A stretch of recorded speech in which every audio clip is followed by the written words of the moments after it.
Hello, all you barons and baronesses. Welcome to this week's episode of the Cozy Quilt Cinema. I'm Michelle.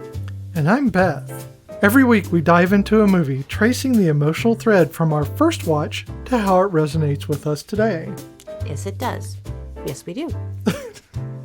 So, this week we are doing one of my favorites, Ever After. The IMDb summary is a retelling of the Cinderella tale set in Renaissance-era France, told through the framing device of the Brothers Grimm visiting an elderly grandame,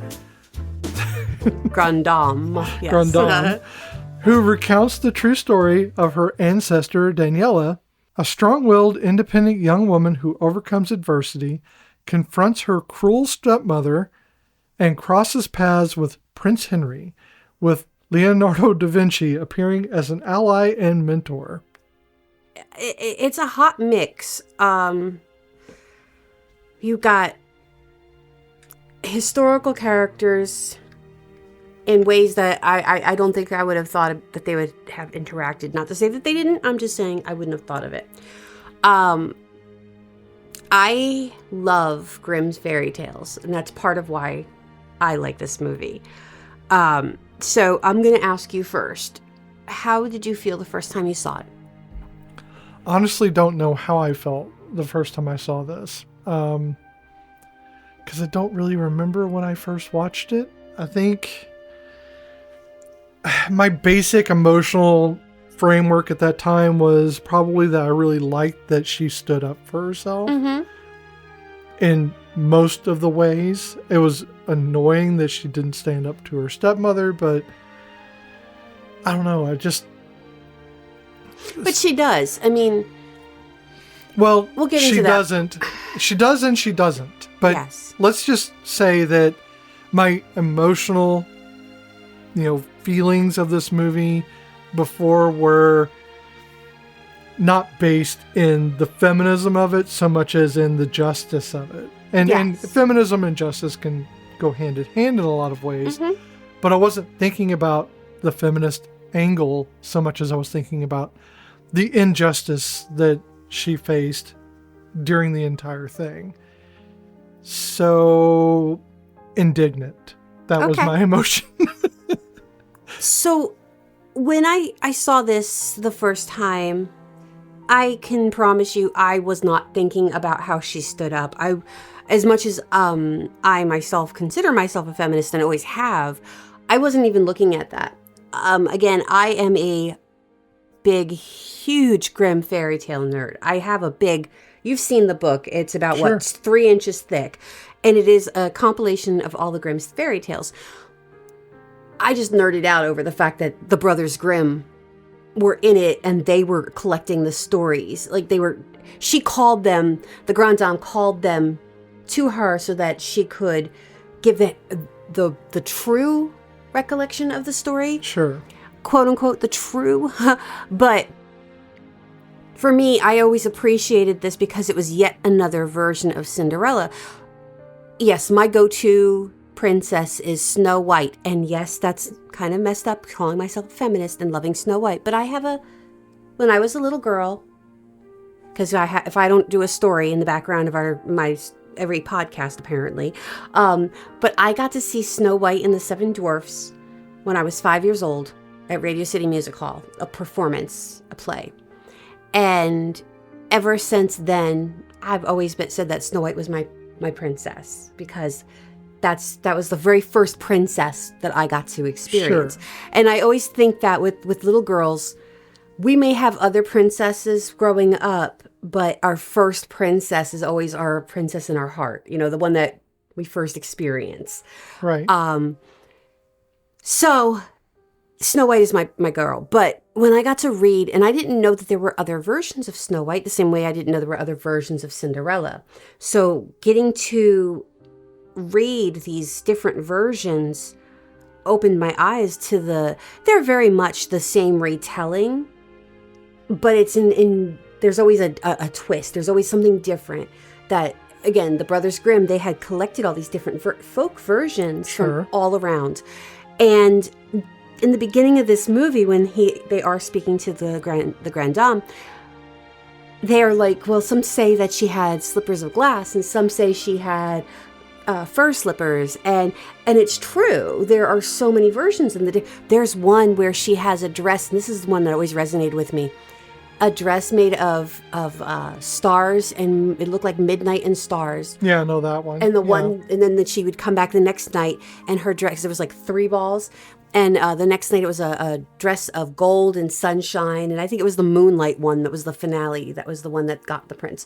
And so, for me, I was excited to see yet another version of Cinderella, and then I really had been a huge Drew Barrymore fan, and so for me that was getting to have somebody that I really, really liked performing in this. And I liked that she wasn't quote unquote Cinderella. She had a different name. Her name was Daniela, or Danielle, sorry, not Daniela. Danielle, and it's just kind of explains it a bit more. Like you never really hear her name, but you know that that's the name she's given because she would sleep in the cinders and soot by the fireplace. Right. So yes, first time I saw it, I was enamored by the story of it and the fairy tale of it. Sure. So who was the director? Andy Tennant. And Andy's done a lot of movies. Now, I was looking to see if he did anything that we had already done because I've recognized his name. He did Hitch. He did Sweet Home Alabama, Anna and the King, which I love. Anna and the King. Chow Yun-fat was like on point for that. Like, he was not Roger Kipling, and I loved that he was not Roger Kipling. He was Chow Yun-fat. And he also did The Wonder Years. Yeah. And Ferris Bueller.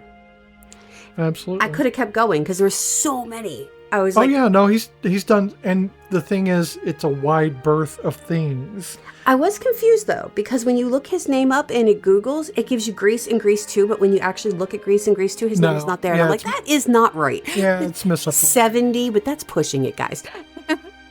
But he's done a lot of stuff. I mean, Sweet Home Alabama, I watched a few times. Oh yeah, I love because everybody loves a Hallmark movie, and that's kind of what it is. Believe me, that's a Hallmark movie all the way. And it's Reese Witherspoon. I mean, it can't be any more Hallmark movie than that. But I'm looking at without putting Hallmark. Now I don't know Hitch. Is that Hitch is Will Smith. Okay, yes. I never saw it, so I'm not nothing against Will Smith, but I have no opinion there. But if you look at this, with the four things I've got. It's the Prince of Persuasion kind of situation. but Hitch falls in love. Does he show off how long his butt crack is? Well, he tells other people how to make their butt cracks seem longer than they are. Now I have not seen the movie, but I've seen enough of the commercials from back when it was advertised to know that about the time he's about to get the other guy, which is, he did, I can't remember his name, King of Queens. Is it Kevin? No, Ken? Something like that. I forget who you're thinking. Anyway, yeah, I know who you mean, though. He did Mall Cop, Paul Blart. Oh, yeah, him. I can't think of his name. name. Anyway, yeah, he, this is not the movie we're doing today. No, well. But he falls in love, like, partway through while he's trying to teach him how to net babes or get a girl or whatever. So it complicates or whatever. So anyway, that's the gist of what I got. Okay, so I might be misremembering Sweet Home Alabama, but I'm going to go through these 4 that I have here. I got, the Sweet Home Alabama, the Anna and the King, Wonder Years, and Ferris Bueller. And maybe it's just me seeing a pattern, because I tend to do that because, my mental health. But it looks like you got, the Reese Witherspoon character, you've got the Jodie Foster character, you have, I can't think of her name in real life, Danica, maybe it's not Danica, I don't know, Winnie, and you have the girl in Ferris Bueller, because again, my brain isn't apparently going to give me names today, but I feel like those female characters, even if they're not lead characters, are a bit stronger. They're not milk toast. They have I know what you're aiming for, but I don't think Andy had anything to do with that. It's the writing. Well, I know that, but he's directing them. So, Sure. A director is going to tell somebody, because again, these characters may not have like the most outstanding dialogue, and they're not like lead actors in the shows and or movies in a lot of cases.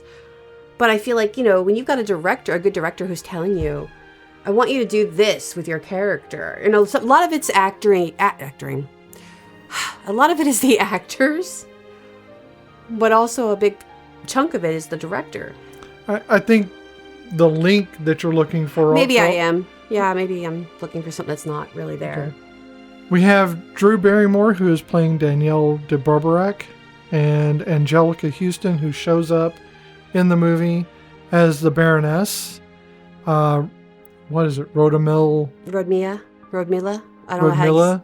Yeah, it's a really odd name. Yeah. Was it Dougray Scott as Prince Henry. Jean Moreau as Grand Dame. Mm-hmm. And Patrick Godfrey as Leonardo da Vinci, who I think did probably the best Da Vinci of all the Da Vincis I've Da Vinci'd. Melanie Linsky is Jacqueline, who I love. I love her, and I know a lot of people are like, oh yeah, Yellow Jackets, but honestly, Thrilling Adventure Hour and Psych for me. Yeah, I loved her in Psych. She was so sweet. She was Emily Bloom. And Megan Dodds played Marguerite, that bitch. Not Melanie, but Marguerite. Sure. Not Melanie, sorry, Megan, but definitely Marguerite. And my two favorites they're not main characters, but they're there. And they're not good characters, don't get me wrong, but Toby Jones, that little man, plays the most amazing little bad guys. And all I could think of is he is the dream doctor in Doctor Who. And I want to stab him in the face sometimes, but he's awesome. And he's in so many things. Toby Jones, you look him up, he's in everything. And playing a bad guy. I'm playing a bad guy 90% of the time. And then there's Richard O'Brien, who plays Le Pew. And if you know who Richard O'Brien is, you can all do the time warp later on.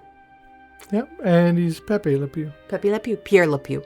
That's what I said. I know, I was thinking that too. I was like, I'm going to say Pepe Le Pew. I know it. So I really didn't take a shit ton of notes on this one because I know this movie really detailed, and also I didn't sleep last night, guys, and I fell asleep at the end of the movie. You certainly did. I fell asleep drooling on Beth's shoulder. It was embarrassing for everyone. Yes, almost lost a whole cup of coffee on the couch between us because I snoozed. And but I had seen this movie so many times that I missed my favorite part. It is a comforting movie. It is. Comforting enough to where you fell asleep. It is that cozy. That's how cozy this film is. So... And that's the thing. That is the thing I enjoy about this movie. It, at the same time that it is very staunchly like feminist in many ways, mm-hmm. It is also a warm, and that is the thing sometimes about Drew Barrymore that I really love, is that she herself carries the weight of these films. Yes. Including one we've done before, which is The Wedding Singer. Yes. Is that warm, earnest, romantic tone that she sets with just her facial expressions. And just that warmth of voice and heart that she lends to her characters. Mm-hmm. In a lot of ways, 50 First Dates suffers from that as well.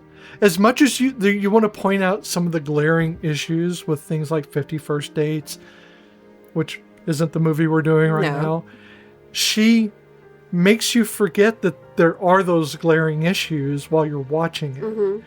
And you get to just enjoy the fact that there's this very sweet character playing off of either an antagonist or someone who is rougher of character. Mm-hmm. Not necessarily an antagonist.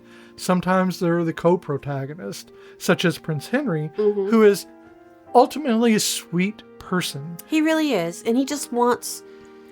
So, what I love about this is you get to start to analyzing the movie and the characters. And both Henry and Danielle want the same thing. Sure. She wants freedom of her life and autonomy and a presence that she might have gotten had her father lived. At least he would have nurtured her independence. He had been. Yes. And he read to her. He bought her Utopia when she was 8 years old. It reminds me of While You Were Sleeping. Mm-hmm. Her father buying her, maps and stuff. Yes. Because that was his love language. The books are his love language. The maps were his. Yes.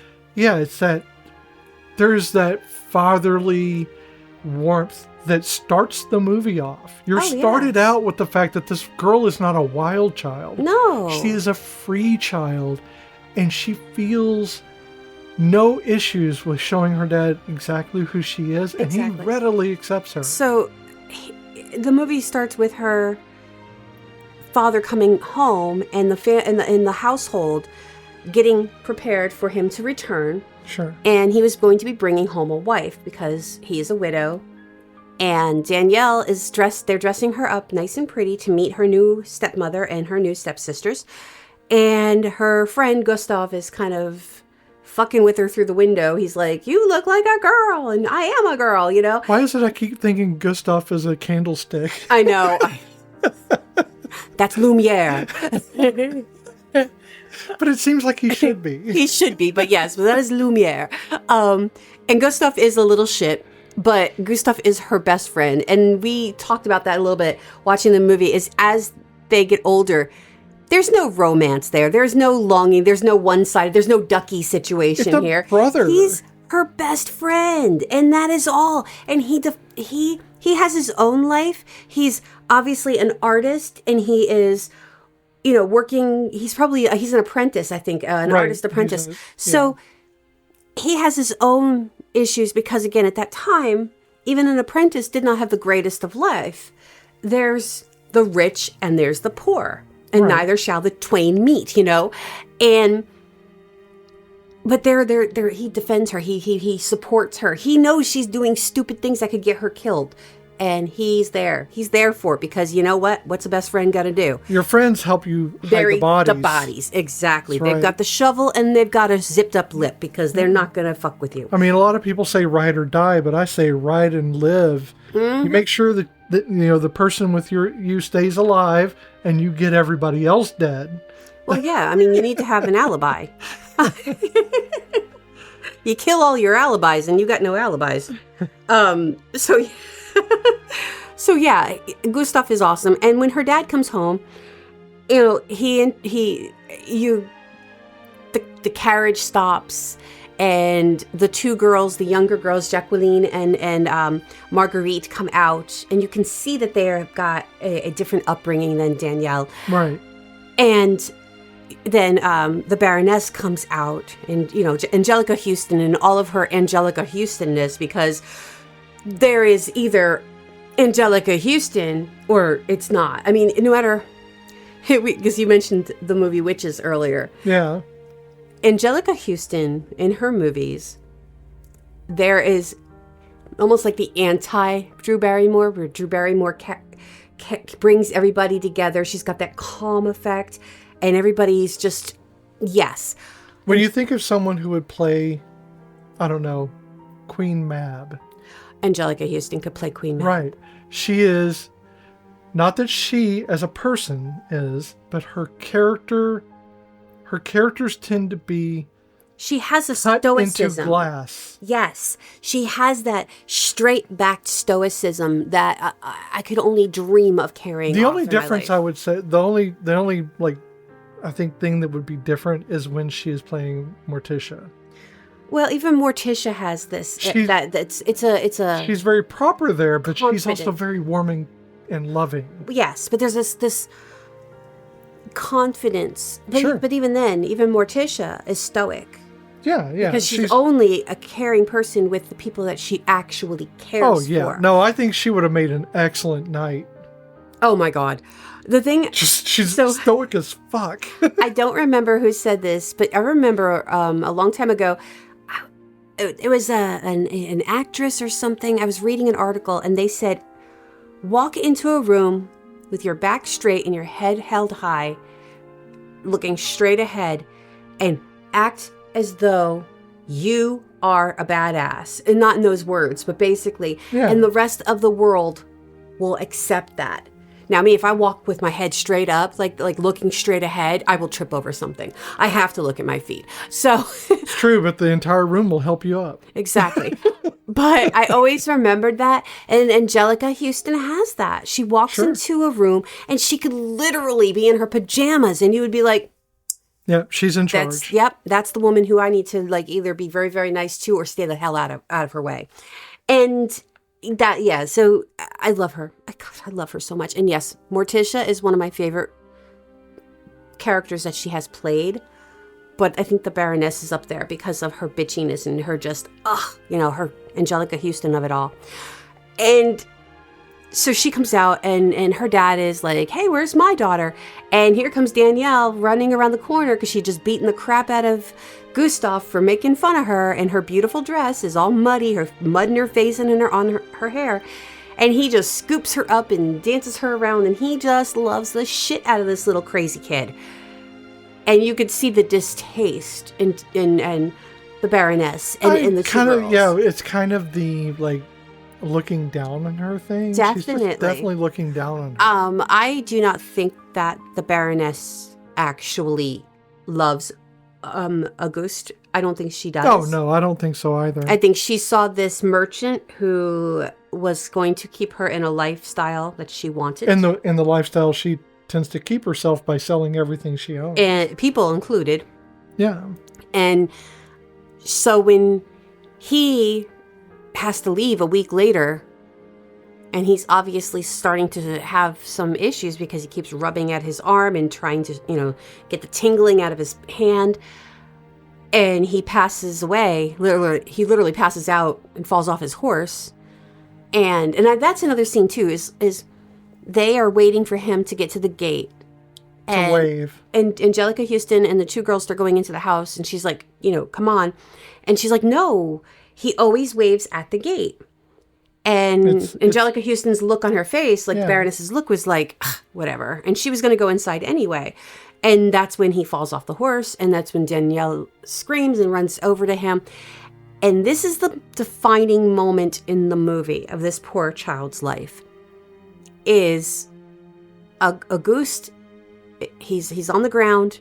Angelica Huston Baroness rolls him over and is holding him. And he looks at her, but then he looks at Danielle. He puts his hand on her face and he says, I love you, Danielle.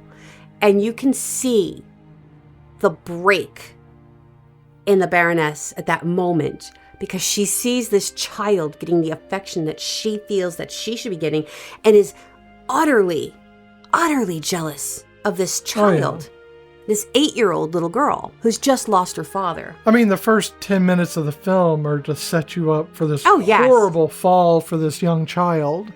Yes, and that's pretty much it. It sets the whole thing up, and how that things are not going to go good for her because now her father is not there to defend her.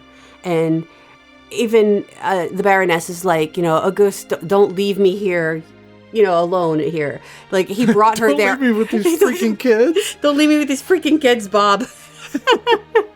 So it was the same energy. Basically, it was the same energy. God, I love Bob's Burgers. And so, yeah. Yeah, and that's the thing is you have that contrast. Immediately, you have these two contrasts. You have Danielle, who is sweet and caring. And caring and forthright in that. Mm-hmm. And then you have the Baroness, who is withholding and cold, but also very manipulative. Oh, definitely. And I mean, she's more evil towards her own children, who she is hopelessly damaged than she is to her own staff, which she sells off. Mm-hmm.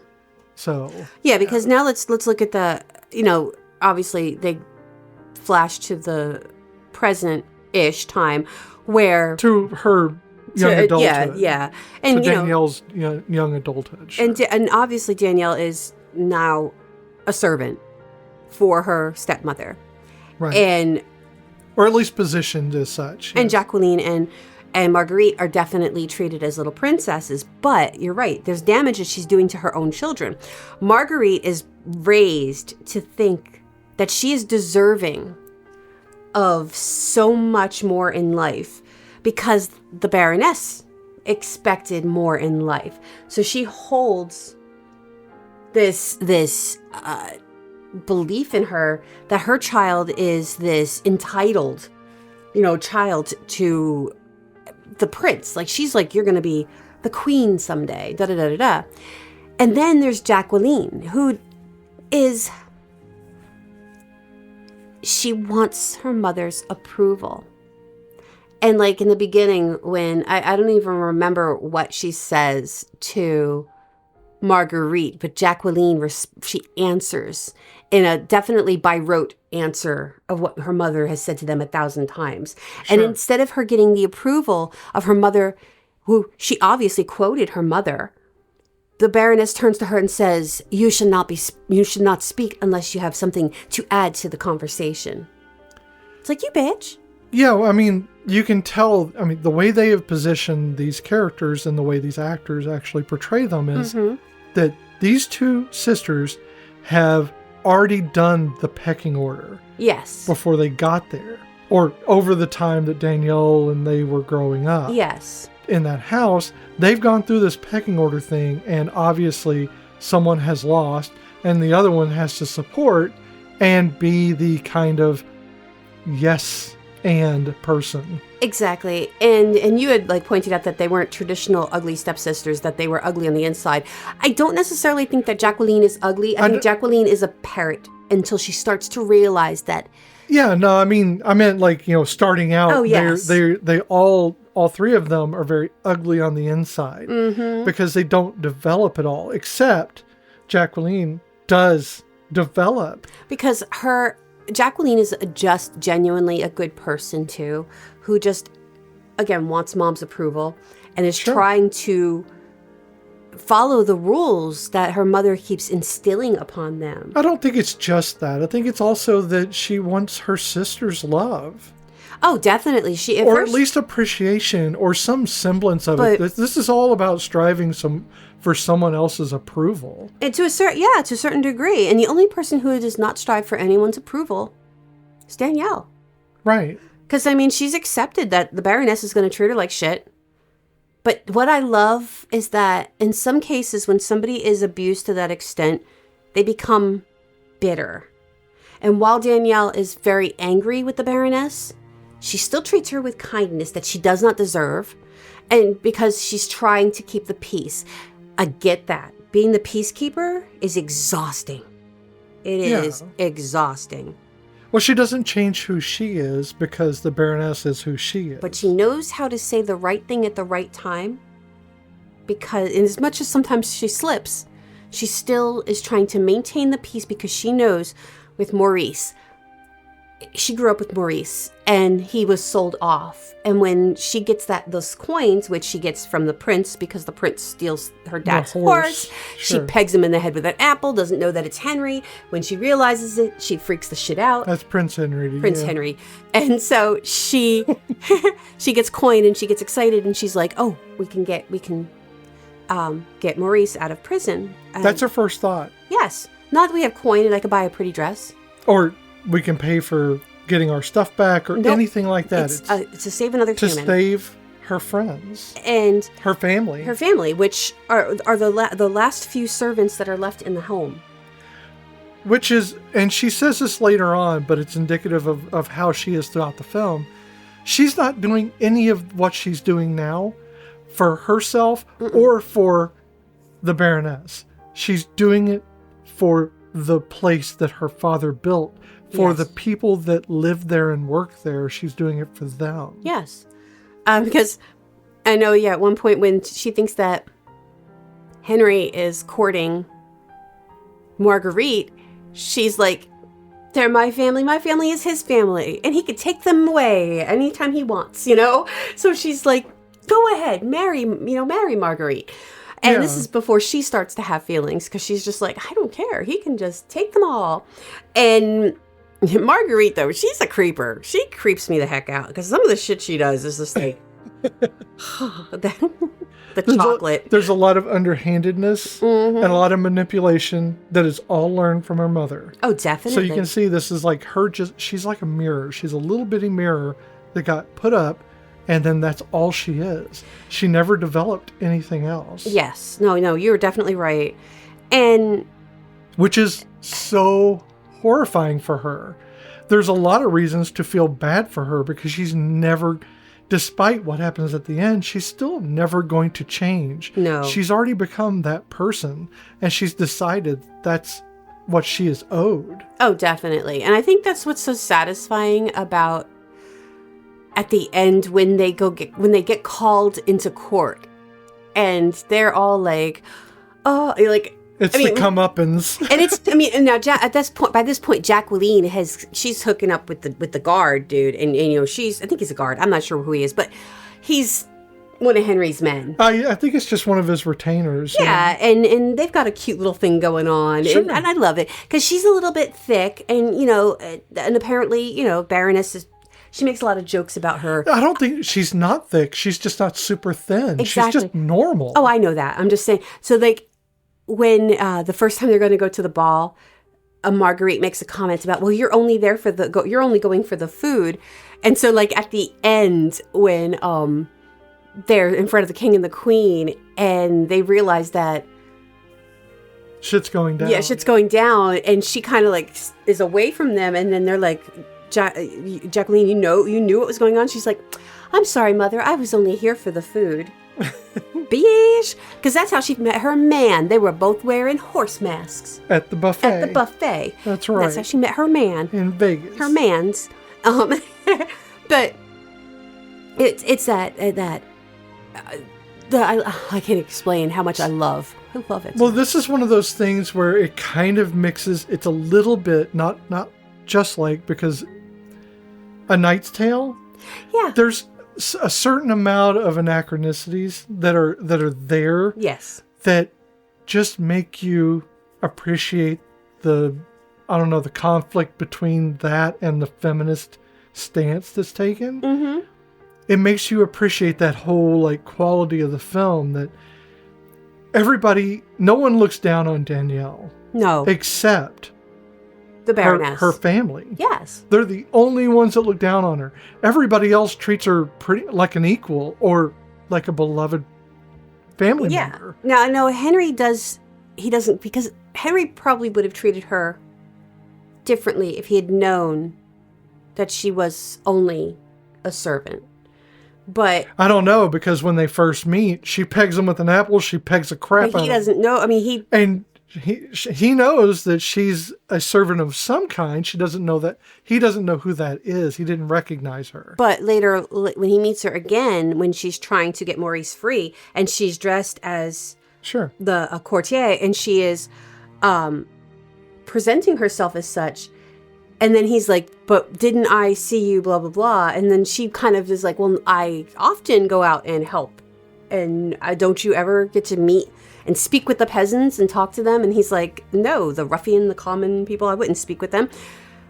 And that's where, like, you're seeing, like, they're both looking for their freedom, but he's looking for his freedom and just being more autonomous in the royalty aspect, because he's being told he has to marry in a prearranged marriage, that he has to do princely things, and that eventually he's going to be a king. And I can imagine, I guess, when you're born into a role and then you're raised into this role where some people, grasp onto it and they're like, I'm going to be king, and how other people would be like, I'm not comfortable with this future of mine, even though I'm being trained for it. Why, I would be uncomfortable if that was my future, if that was something I was being trained for. Even if I was being trained for it, I know who I was, and I would have been like, freaked out about that. Yeah, I think that this movie is really good about melding both feminism and classism. Oh, definitely. Into their, because they do coincide in a lot of ways, or conflict in a lot of ways. Mm-hmm. Because of the autonomy angle, there's very little autonomy in the classism. Yes. You're stuck in the thing that you're in, and there's really no way out of that. But we see over and over again, this film bucks that.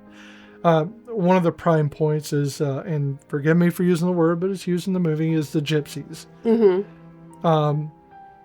These are people, the Romani, or those variations thereof. Yes, because it is a fairy tale world, so we don't know so this is in France, so we don't know exactly what it is. But probably the Romani and... yeah, but those people are just people. They're people like anyone else. They live their lives the way they live their lives, but they are still human beings, and they are deserving of love and respect and trust and everything else.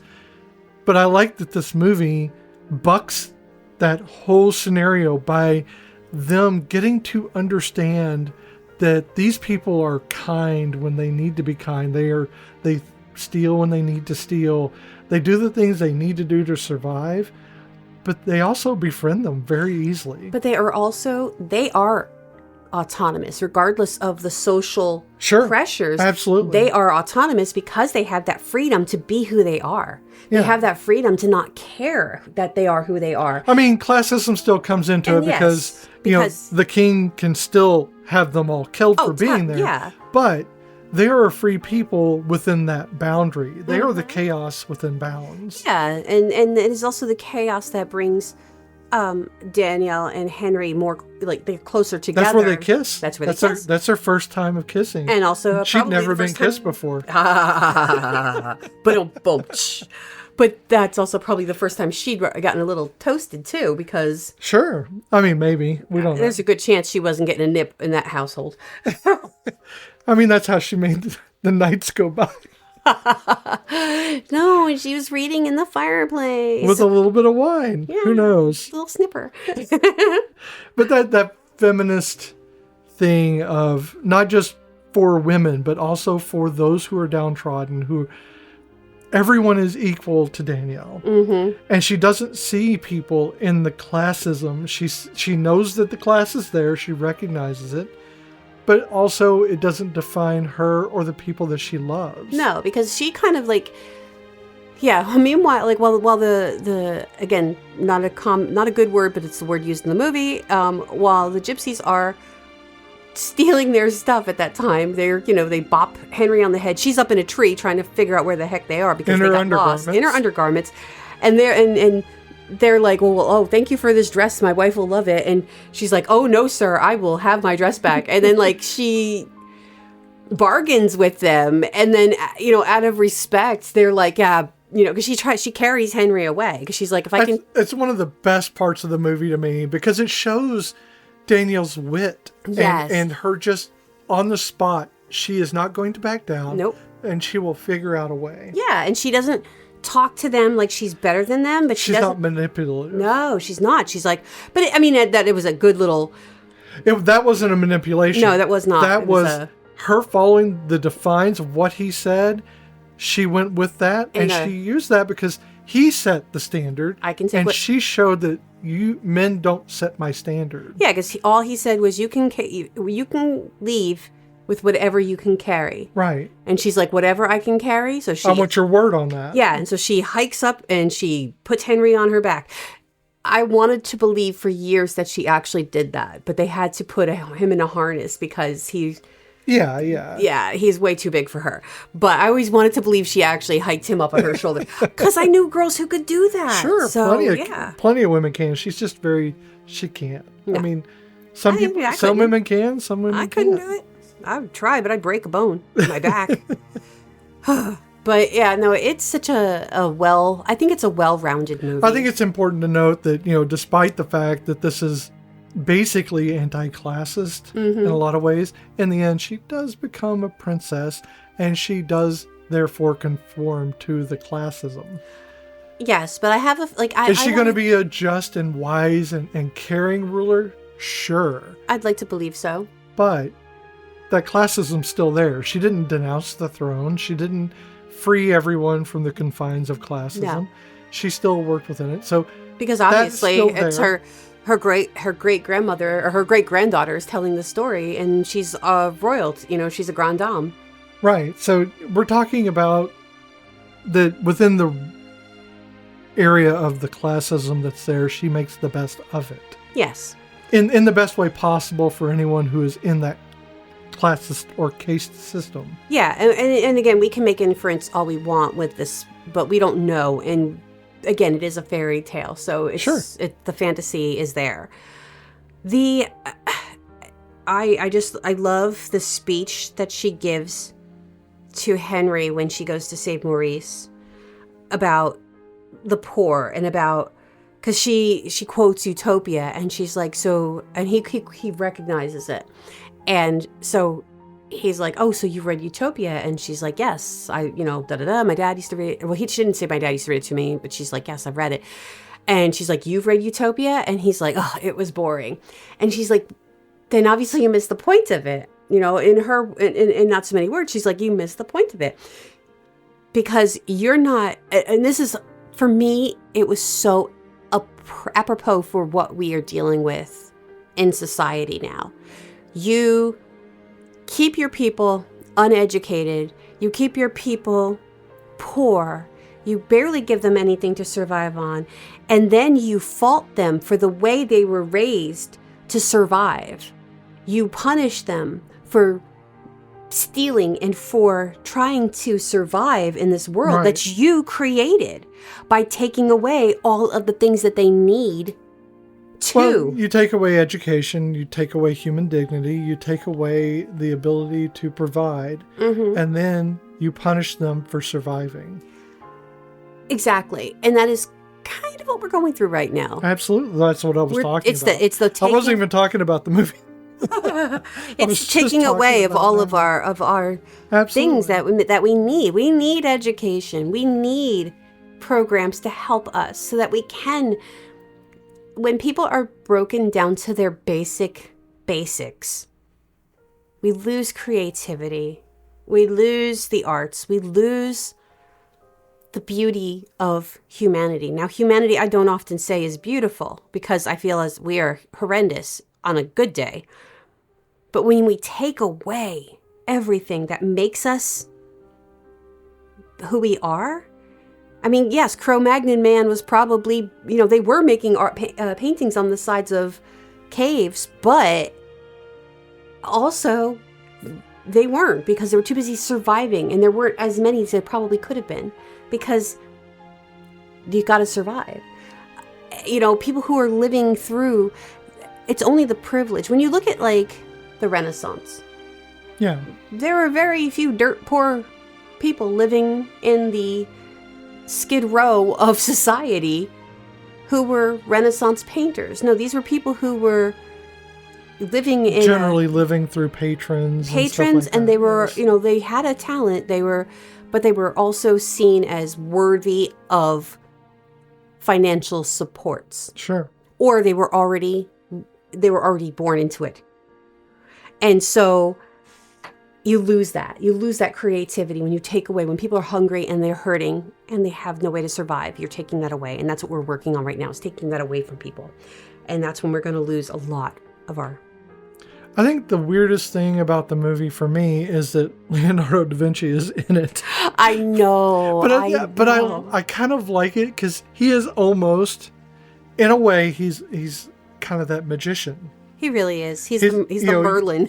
But you have that wise man who comes in, who's a bit befuddled, and who is... He's the fairy godmother. Yeah, basically he is. In a lot of ways, he kind of is, because he's there. He fixes the door. He takes the door off its hinges. Yes. So that she can escape. He makes her the wings. The fact that he is using the boat shoes to go across the water introduces her back to Prince Henry, without which they probably would not have met again at all. No, because she was floating and she was enjoying the summer day. He inadvertently does, but this is part of the magic of the movie. That Leonardo da Vinci just kind of shows up. Well, yeah, because... As a wizard with all his accoutrement. Well, if he hadn't stopped Henry and asked him to help him retrieve his most prized possession, Henry would have kept on running in the beginning, right? And then he would not have met. Danielle wouldn't have gotten into trouble for meeting with him. Sure. Because, she did peg him in the head with an apple. It set up a lot of events, but it did. What was his prized possession? It was the Mona Lisa.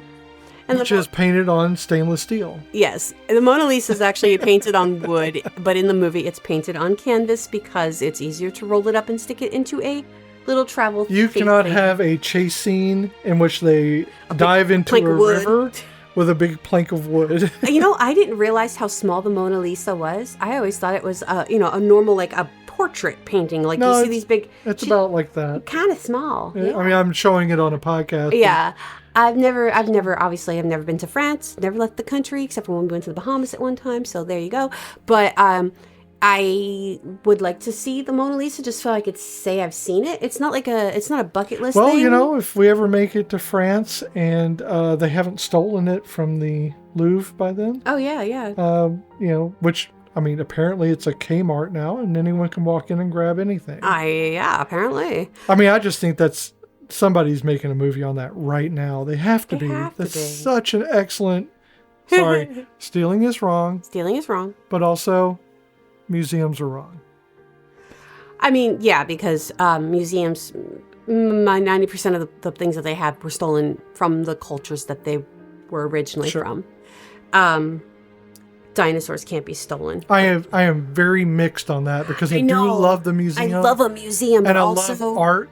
And I love that normal people, just us normal people can go and see these things that would just sit in some collector's dusty room or whatever, and we would never see it. But also, probably could do without all the cultural theft.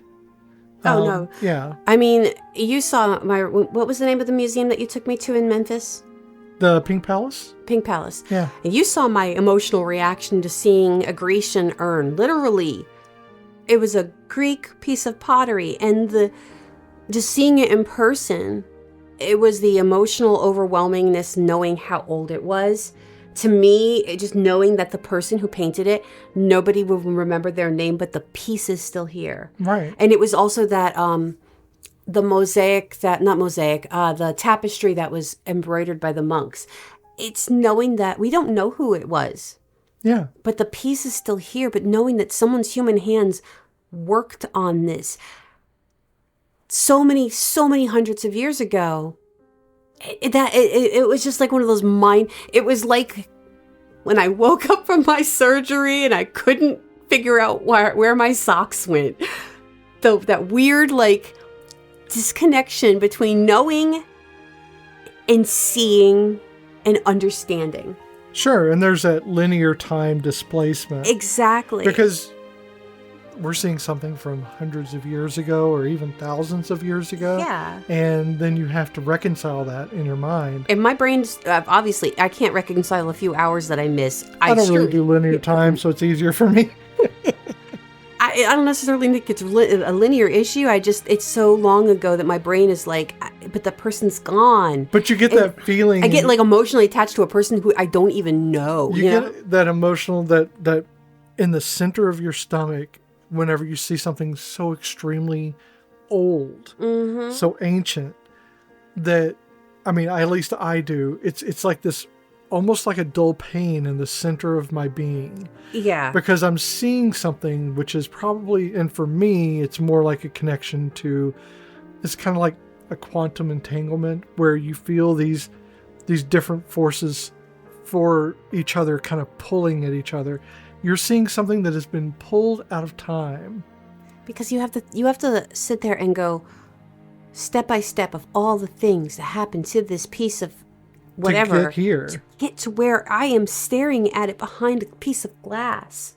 Yeah. In this sterile building, and it blows my mind. I lose my phone every 5 minutes. So the fact that someone kept up with a Greek urn is kind of crazy. Our son was texting me the other day, our oldest, and I guess he had been watching something about Pompeii, and I said he said he wants to go there someday. And I started talking about Herculaneum. Yeah. And the horrificness of how Herculaneum was attacked, not attacked, but how they were hit Pompeii had enough notice where they kind of could panic. Herculaneum didn't even have a chance to panic. Right.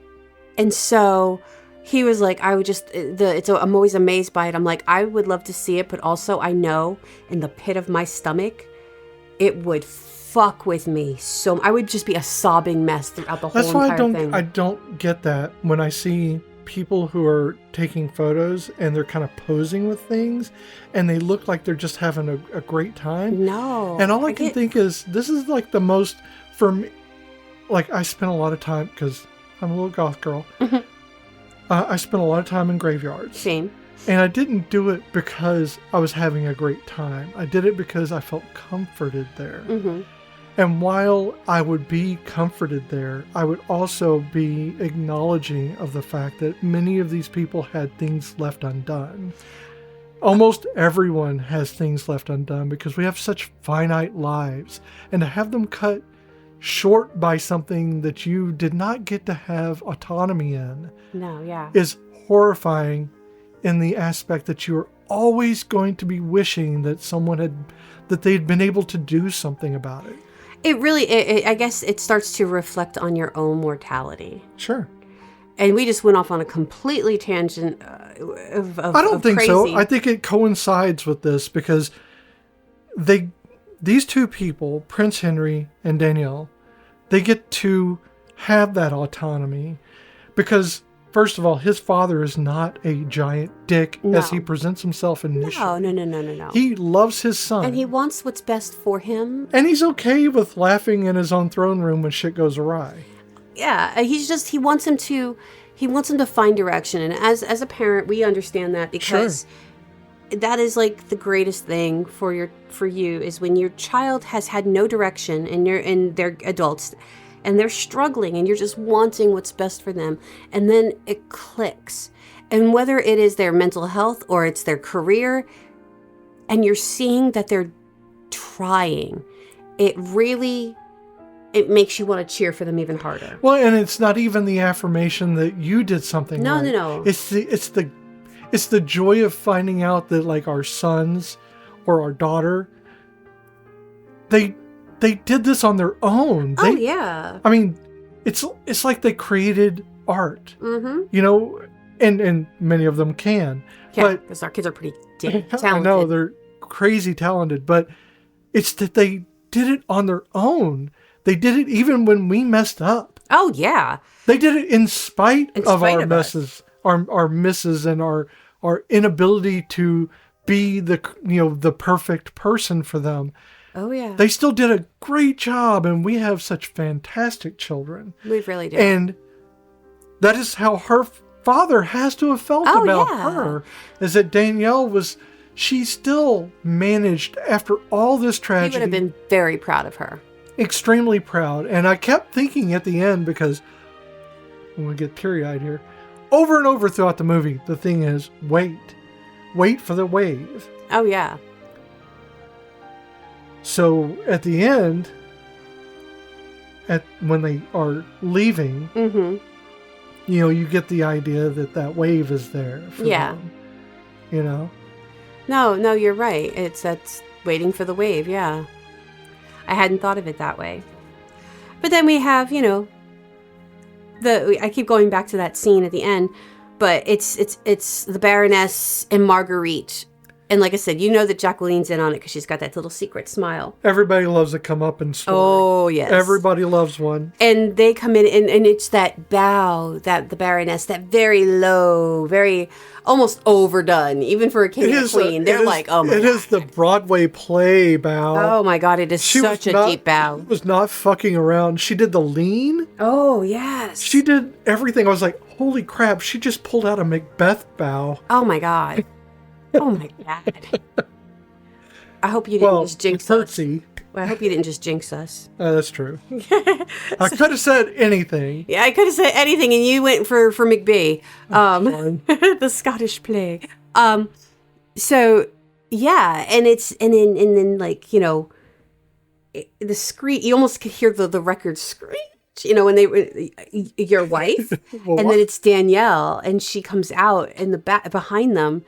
And it's just beautiful. Like, I love how they're color coordinated. I love it. Like all of the king, whenever they're always wearing the rust color. And that's another thing too, is color. It's like very much like, in some ways, like A Knight's Tale. Yes. Color is coded throughout this thing. Yes. The queen and the king. Now Henry doesn't match them. He's usually wearing like silvers and grays. And now the dresses that Danielle ends up wearing are always color. She wears the gold dress. She has a red dress. They're not her dresses, and there's a blue dress. Her mother's dress. With the fairy wings. Beautiful. Is absolutely fucking perfect. She was so beautiful standing there. I was like, that takes your breath away. And those slippers. So those are the shoes that I mentioned in the clues last week that were created by Salvatore Ferragamo. And if you know fashion, Ferragamo shoes are beautiful, and those shoes, they're mules, they're slide-ons. They're just, and they got a glass heel on them. They were perfect. And the whole dress, that beautiful beaded dress, is, to me, that's the Cinderella dress. So she had the gold dress, she had the blue dress. And it wasn't just the Cinderella dress, it was her mother's dress. Mother's dress. That was the Cinderella. That was her fairy godmother giving her a dress. That was her mother passing it down to her.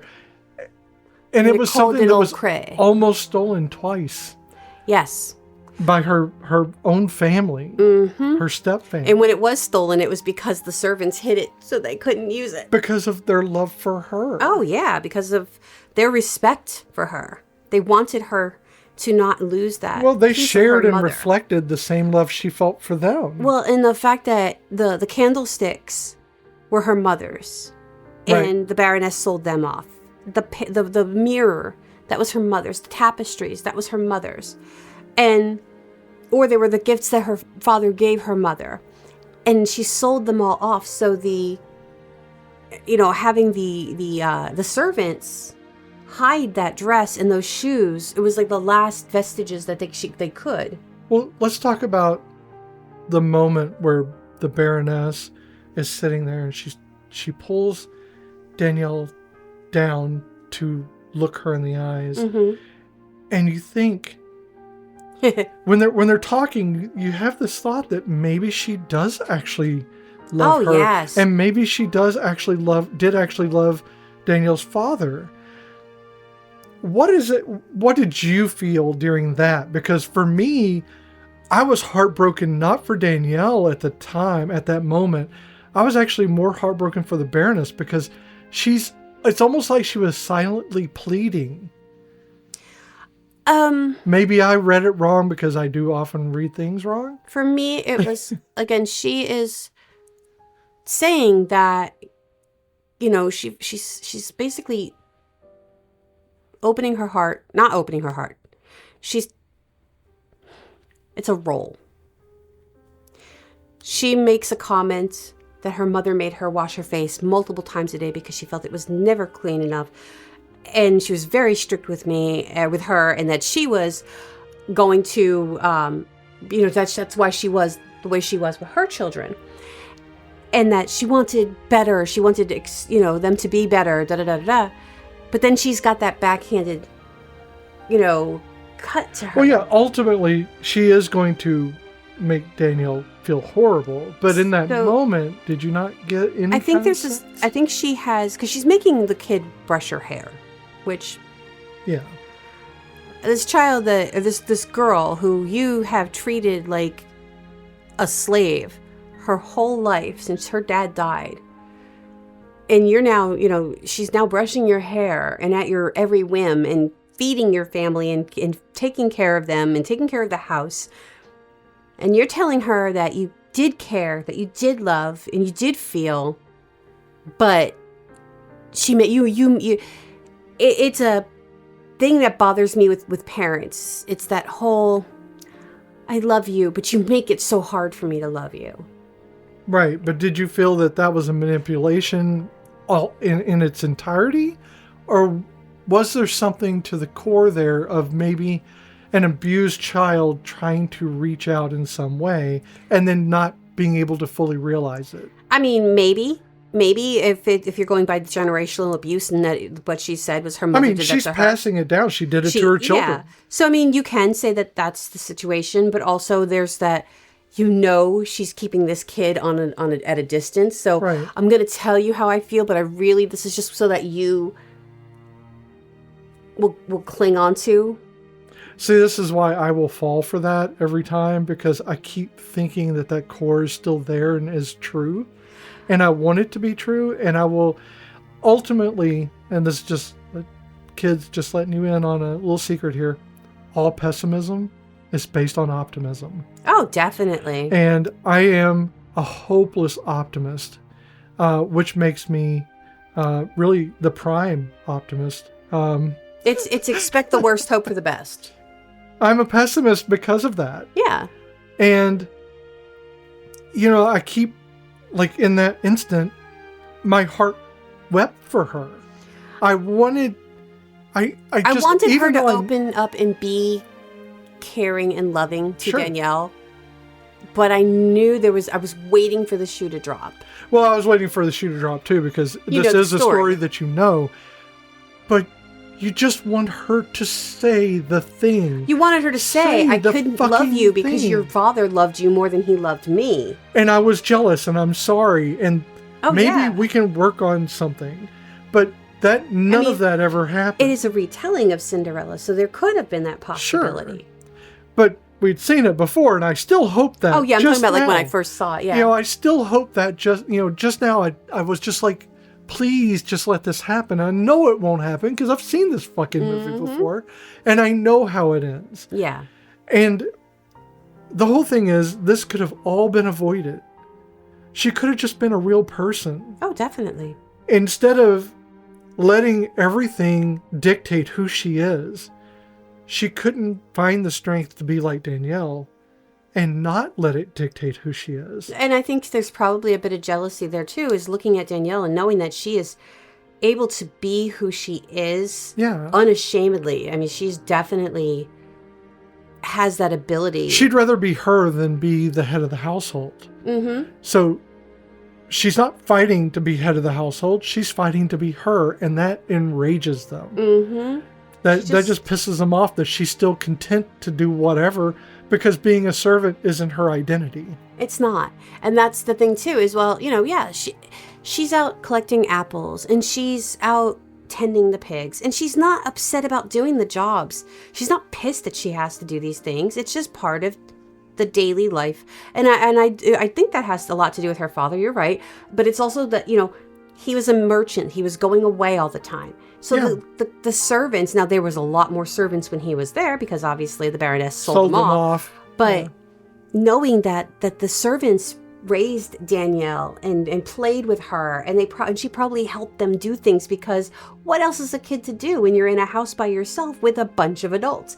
It's the Annie situation. I'm going to help you mop the floor. I'm going to help you do this because I know how to do this. And also, she's not afraid to be a part of the whole. No. That is part of the thing. She doesn't see herself above the others. No. The servants in the house are her family. They are her family. And she treats them like that. Yeah, because that's... Again, and it's not a manipulation. Like a lot of people will say, well, here at work, we're a family. No. Well, when they say that, it's a blatant manipulation because they never actually follow through with it. Yeah. But for her, she's a servant just like they are. But even if she wasn't, she would still be part of their family. She would still help them if they needed help. Yeah. She never would have sold any of them. She would have always been there to provide. She would have struggled. If they'd gotten too old to work, they'd still be living there. Oh, yeah. That's the thing. I mean, she brought back Maurice, and Maurice and his wife were quite old at that point. But yet it was important for her to save this person. Right. Not a servant. And if they when they get old and they die, she mourned them. She would mourn them. That's the person she is. Mm-hmm. I think it's just, I don't know. That's the thing about this movie. It's so, there in a lot of ways, there's just so much warmth that you don't find in your own family a lot of times. Because coming out. I don't have brothers anymore. Yeah. And family, chosen family sometimes is the best family because you get to pick your chosen family. Your actual family sometimes can be very disappointing. I love my family. I love them to pieces. Do I talk to them? Not right now. They made choices. I can't support those choices. Those choices are very anti everything I believe in. I have ignored for years the fact that they made choices against my beliefs. And I was always expected to bend and to accept. And I can't do that anymore. And not especially with what's going on and what we said was going to happen and the fact that it is happening and I was told that my fears were unfounded. I can't. So again, I doubt my mother listens to this, but Mom, if you're listening, that's what it is. I can't fix this. I'm not going to even try to fix it right now because I'm too hurt by those choices. But your found family are the people that have very similar minds as you, and you have a lot more in common with. They understand you. They're there to support you. They're there to support you. They're not there to judge you. They don't take away your autonomy. No. These are important, that you need support. Yep. And you need to be able to support others without, harming anyone. Exactly. We should be doing what doctors are supposed to do, and that's do no harm. And I think, it's funny as you were saying about that false, we're family thing. Every job I've ever done, especially like in education, every job has always been, oh, we're a family. And whenever it mattered, that family, once again, beat feet and shit out of here. Yeah, it's a manipulation. My current job, no one has said that to me. Not in that sense. In that sense. It's better that they show it rather than say it. They do show it. Yeah. They do show it. Like, they come and they'll say, listen, we want to buy everything. We don't want you to buy it. But granted, we are either in a feast or famine. And unfortunately, we are in a famine phase right now. Yeah. Because of the funding, and we are a government program. Which sucks because of all the cuts. And I see how that's going to affect, maybe not my job, but definitely the children and what we're able to do for them. Yeah.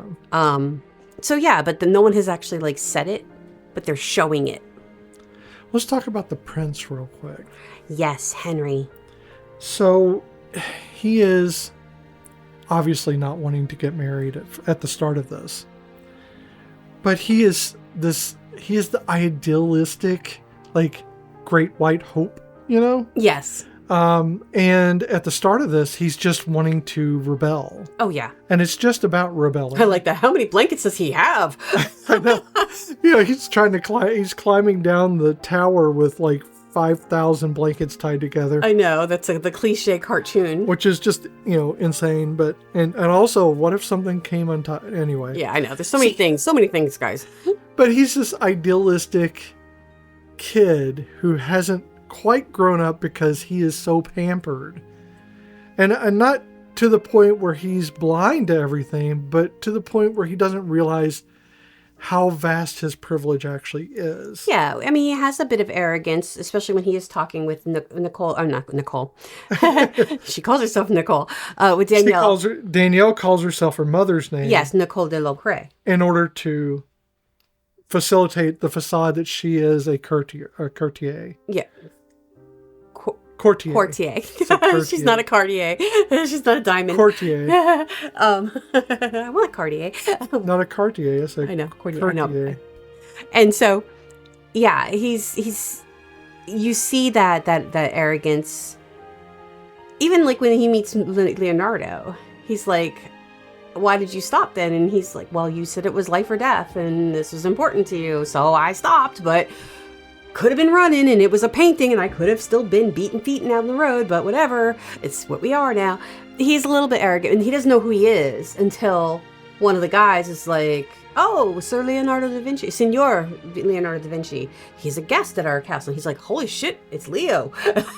Yeah. So, I mean, he starts out brash, a little bit, arrogant, but he mellows very quickly with Danielle. Yes. He's aware enough to be able to see that there's something special about her. Yes. Without overtly, there was no like magic moment where he went, curious. I'm in love with you. No, it was definitely curiosity. He enjoyed the verbal debate that they had. He liked the banter. He loved that. Yeah. But he also liked the fact that she wasn't just bantering. She was trying to impart actual intelligence. And she wasn't just throwing herself at him. So like later on when Marguerite is with the prince and he's like, oh, you need to try this, and he goes to give her a piece of chocolate and she just leans forward and opens her mouth and it's like, ew, bitch. He didn't offer that. No. And it's like, just fucking take the damn chocolate. This isn't this is a first date. So this weird. isn't even a date. This is a walk through the freaking Why are we doing the marketplace. 9.5 weeks ice cube thing? I'm not sure, but in the middle of a bazaar. Yeah, creeper. Marguerite, man. So And then the freaking brooch, which is so funny because with Jacqueline with the feather. So she's got this brooch on the front of her dress And where her bodice, basically to notice that she's got boobs. And Jacqueline does not have the same Design cut on her or dress, anything, but she has the feather in her hand, and then she tucks it behind her ear, and then she's tucking it in her shirt when he notices the brooch, and it is so funny. But that is when his man that she likes, notices her. he notices and kind of laughs because that was a funny thing. She's adorable. Because she's adorable. She's sweet. She's very cute. I think in a lot of ways, she was a much more viable person to go after, for someone to find her as, as a wife. Oh, definitely. And definitely not the shrewish, she was kind of a shrew. Oh, yes. Prone to fits in public. Oh, God. Right in front of the queen. When Marguerite finds out that because the queen asks the Baroness about Nicole de Lancret, and all of a sudden, the Baroness recognizes the name. And then she says it to Marguerite, and she goes, the one you call Cinderella. And Marguerite stands up and just throws tossing her dress around. A temper tantrum. Holy temper tantrum. And then she comes back and she goes, it was a bee. Don't blame the bees. Don't blame the bees. No, the thing, in the moment you really kind of see the conflict between Jacqueline's upbringing and the person she is after Danielle is punished and she's in the room with her and she's taking care of her back. Right. Which she's beaten. And she's like, well, you shouldn't have done this and you shouldn't have done that. So that's her upbringing. But then she's like, but it was funny to see Marguerite fall, her feet over her head. Because Danielle punched the shit out of her. Oh, because she said her mom was dead. She's basically, you don't need this. Your mom's dead. She rabbit punched her in the nose. Oh, she fucked her up. But she also says, Marguerite shouldn't have said that about your mom. So that Jacqueline really has a heart. She's deep down in there. She's a sweet, sweet girl. Yeah, she's just had emotional damage. And she's got that in her head. This is how I have to behave. I have to act a certain way and I have to do what my mother expects of me. This is very reflective of being a stepchild, in this movie. It's just, this is what stepchildren go through. A lot of times they're discounted. They're often shunted to the side. There were 3 of us. Mm-hmm. And when my father got married to our then stepmother, she had her own daughter. Yeah. Younger than us. And we were shunted to the side as if we didn't matter. We were all bundled up into one room so that she could have the larger room. So, the daughter. Yeah. And, of course, they're not together anymore because my father's dead, but also they were divorced within a few years. But, that whole thing of she was very much like the atypical evil stepmother. And in a lot of sense, you see that, reflected here. But I don't think it's so much evil so much as just maniacal. Yeah, I mean, my stepmother was, at face value, she was a really cool person. But knowing that, and I blame her for a lot of the reasons why my dad and I don't speak. But I also blame him, because if he didn't pontificate how much he always loved my mother in front of her when he got in his cups, or had a little altar to me because he took a lot of my baby stuff when my parents separated. So he had pictures of me as a baby and that plate with that had like the little porcelain baby on it that had like my birthday and everything on it. And he had all of these little things that my mother should have had, but my dad took, and then he had them on a shelf in the living room. And it was always like a weird little altar to me as a little kid. It always freaked me out. I mean, having that probably affected her reasoning for shutting him and keeping him out of my life. Yeah. That's difficult. Yeah, because see, where I'm not talking to my mom for a reason as an adult, where my dad and I don't talk because they cut me out. So it's a different situation. Yeah. But again, I think that with that situation, it was definitely my stepmom just not happy with my dad. I think it's difficult with any step parent or step siblings. Mm-hmm. It's difficult to have to deal with them because you don't know where you stand. Oh, yeah. See, at least like with my sisters, so my mom has been married 3 times, but it sounds worse than it is. But it was also like, I am 51, my one sister's in her 40s, and my other sister's in her 30s. So we're pretty far apart. And so growing up with my youngest, I didn't grow up with, my youngest sister, but my middle sister. In fact, our son grew up with her. They're more like siblings than anything else, because our son is actually 2 months older than my baby sister. Right. Yeah, that's weird. Do the math, people. Don't do the math. I need to. I someday I just got to write a book, because the more I think about my family and my life, it doesn't even make sense. I used to think it was just normal. For a great book. No, it's just that I thought my life was normal. But every time I start talking about it, and especially since we've been doing the podcast and just talking about like my past and my childhood, and I'm like, oh my God, my life is weird. My life was weird growing up. But regardless, my mom has had, I mean, maybe that's not how she actually believed, but there's a line in the movie Clue that my mother always said when I remember her saying when I was younger, that men should be like Kleenex, soft, strong, and disposable. Yeah. And while she didn't murder them, she didn't keep them around for long. My stepdad is probably the longest relationship my mother has ever had. And so my stepdad never treated me with that whole right. But he didn't have children of his own until my baby sister came along. Yeah, but he's still like, and he was very willing to adopt us. My middle sister, her dad also didn't have children of his own at the time, but I think they were both very young. They were in their 20s when my sister was born. And I just don't think he could handle being a stepdad, because he did not know how to deal with me. And I was little. I was like 7. Yeah. But my memories of him are not pleasant at all. And like, I remember when he came to visit my sister one time after my niece was born, and he was all like buddy with me. And I'm like, dude, I haven't seen you since I was like 8 years old, 9 years old. And you think that we are in any universe close? I have no good memories of you, dude. You punched a hole in the wall in front of my little 7-year-old self, scared the shit out of me. Yeah. Because you were in an alcoholic rage. I don't care how old you were, or how young you were. So yes, my memories of him were not pleasant. I remember my great-grandmother almost beat the living shit out of him.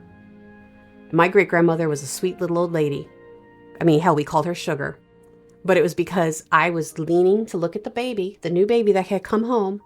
And I leaned over, and he grabbed me by my arm to pull me back. And my great-grandmother damn near tore him a new asshole. Yeah, I always remember that. But so yeah, family's not fun. Step families are very hard to deal with because you don't again, you don't know your place and you don't know how you fit in. When they enter a household, they kind of feel like they're taking over. Mm-hmm. And, Danielle didn't have that issue. No. But they had an issue with her because ultimately it was always going to be her house. Ultimately, they were living off of her. Oh, yes. And they knew that. They were very conscious of it. Or at least the Baroness was. The Baroness was. And so speaking of the house, and I'm sorry guys, I'm going to butcher this to no end. I feel like the unspoken character in this movie are the locations. Sure. Because you mentioned... in a lot of ways. Because you said to me, do you know where this takes place? And I said, no, France. And you were like, yes. So I looked it up. I mean, you can tell it's France because all of the structures have the same shape as the hats. Yes. So and now I'm going to screw this up. But so these are the locations. They were filmed in the Dordogne region. Again, I'm so sorry. One of them is, and this is going to be the hardest one for me, is the Sarlat La Canada. I know you're looking at me to help you. I know. You're the worst. French, I'm not going to be able to help you. And that was a region, I believe it was filmed in. So the 4 buildings that they utilized for the different scenes are the Chateau de Hautefort, the Chateau de Fenelon, the Chateau de Los, and the Chateau La Rossi. And I am, again, so sorry. French is not my easy go-to pronunciation language. I don't know the alphabet. I know the Spanish alphabet, so it's a little bit easier for me to say Spanish words. You should have said that all in Spanish. Would have been really wrong. There's little accents, and I don't know how to say the accents with them over the E's. I get that. Where, like, I know there was, like, a little mark. So do you know anything about these locations? I do know that they are, no. Okay, awesome. But I didn't really go into that level. Well, I didn't know because you looked it up. I didn't know. I wanted to get the names of the locations because they're beautiful castles. They're not castles, they're chateaus. They're chateaus. Weird because my impression of a chateau is a smaller place. You mean like a skiing chateau? That's what I picture. When you say chateau, I think you mean like a lodge of like a lodge because I'm American and I don't know any better. I have no culture and I have no remember taste. the documentary that we watched on the chateau that in which it was abandoned? Yes. That's a chateau. Oh, yeah. So the fact that it is basically a castle doesn't stop it from being a chateau. I have this, like, secret desire to, like, own one of those. Oh, sure. Who doesn't want to be Enya and freaking own a castle with a bunch of cats? And just, I would love that. I want to renovate it, but I want to renovate it so it looks like it did. And I want it to be bright and airy, not dark and scary looking, because I know I'll be petrified to walk through the halls at night. And there's ghosts because these things are hundreds of years old. So that there are ghosts.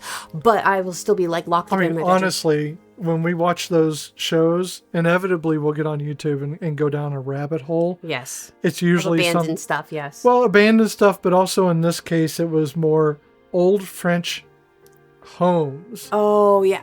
The Italian ones too. The Italian ones as well. They were so good. That with these very narrow streets that you walk down, it's such like there's something that really calls to you to want to be in those. Yeah. It's the earthen feel to them. I don't know. There's something about the history of it. Because even the confined spacing isn't an issue. Because some of the ones that we were looking at, the Italian ones, these were old medieval homes that they renovated into modern homes, and they were beautiful beyond measure. And without all the modern accessories, they were just remodeled. Yeah, and they would make little reconstructed. That one had the kitchen with the glass floor, so you could see the old excavation underneath of it. Well, and the tavertine, they had a lot of that stuff. But so we go down. Yes, and we love old things. But that's the great thing about the overshots that are shown in this, and then you see many of the scenes. It's just that they're not set. So like the hedge maze is an existing, that is a real thing. It looks just like that. Because I was looking at, there was one website that had like a stare and compare between scenes and the actual location. And it's beautiful. Like when she comes into that courtyard at the ballroom, that is like, that it was like picture for picture, the whole scene. There's another thing too, is like, because I was in, the Society for Creative Anachronisms back in the day, it's something that catches my eye all the time, which is, are the weapons of the make, of the area, and the time period in which it's indicated. Yes. And they are. That's lot of detail. It is. It's a lot of detail. In fact, the bundle of rapiers that she brings in at the end when she's bringing the weapons in. When LePew has her, yeah. Right. Those are French rapiers, and of course they're rapiers, but they're French make. And you can tell by the baskets that they were from that time period, that they're indicating by their dress and everything else. So it's just, and the daggers are beautiful because these are all just like so well done. Very well done. They took time to get these right. The clothing is the headpieces. The headpieces. The sleeves. So when in Marguerite's dress, you feel like those sleeves should be cinched because they're such big, wide sleeves on that one dress. Right. But that's the style. That if you look up the historical design and fashion. Undergarments. When she's in her undergarments, they are... Okay, so not everything is perfectly by period. No. But many of the items, many of the things that are showcased, in other words, they center on it in the film, are so well done, or at least approximating as closely as you can now to being something that seems original, and that's to the time period. And that's important, as you don't question, even if you couldn't hear the movie and you did not hear like the French names, and you didn't know that this took place in France, you could look at the clothing and the buildings and know that this is in France. Oh, the armor alone. I mean, you can see the guards' armor and stuff is all very period appropriate. Oh, yes. You have the helms, which again match what I call the nipple domes of the of the castles or the chateaus and stuff. They're all very like reminiscent of that time period. Yes. Or at least the time period it's trying to evoke, because this is not real. It's not real, but it's definitely it's reflective of it. So let's talk about, for like really, really quickly. So let's get to the huge feminist part of this movie. To me, a lot of it is, but this is the moment that like, so shit goes south, blah blah blah, and the Baroness blah blah blah. The Baroness trades her for all of her family's belongings. So because she feels her daughter is going to be queen. Yes, and LePew has been buying all of the stuff from the Baroness. That's how, right. So he brings it all back and takes Danielle. Kidnaps her. Basically, yes. Against her will. And Henry finds out, and he storms off to rescue. Right. But, like you had said, when she comes in with all those rapiers, and she's in LePew's house, or his chateau, and you think, okay, Henry's he's gonna get really frisky with her, and kind of in a bad way, and Henry's gonna run in and he's gonna Zorro him, and we're gonna be done. Yeah. And so when she pulls out the Spanish version of this, and she's got the dagger, she's got a rapier and a dagger, right? And she's holding them. Yeah, it's Florentine. And that is just, to me, that was like, that is my D&D characters. Like, I think that moment. Yeah, and that's what is most popular, I think. It's the most popular visual, is to have not a dagger, but a dirk. A dirk. In this case, it's a dirk. Okay. And, which is a little bit longer, a little bit larger than a dagger.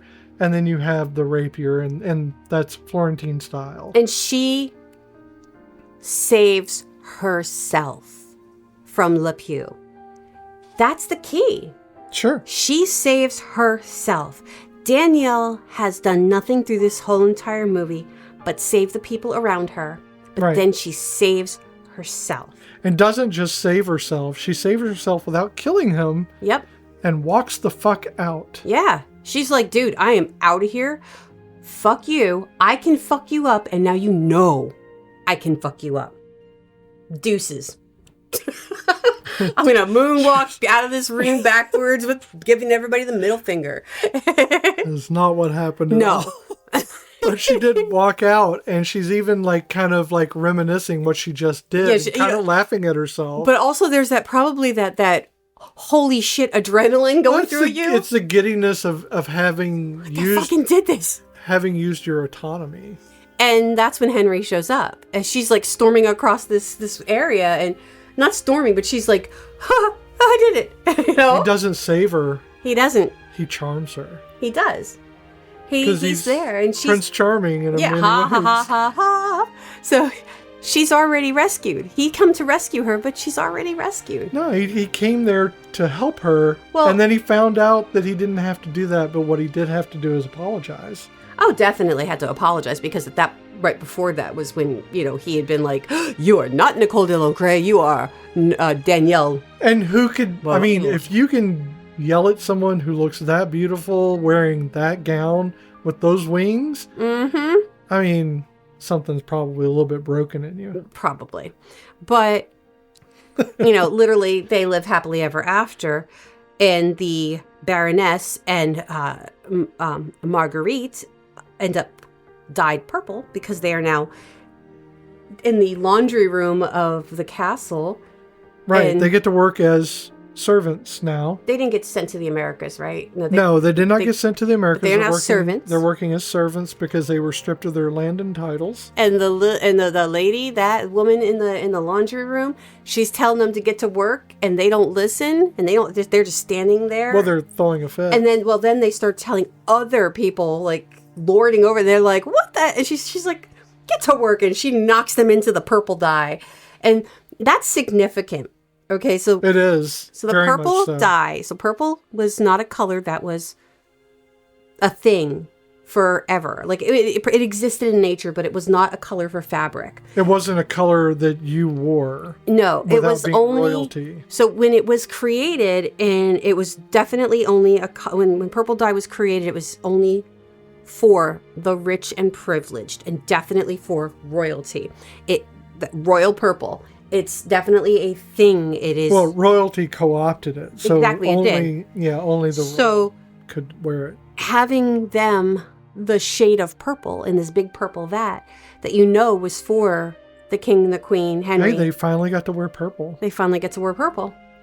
So, yeah, and pretty much they live happily ever after the end. Sure.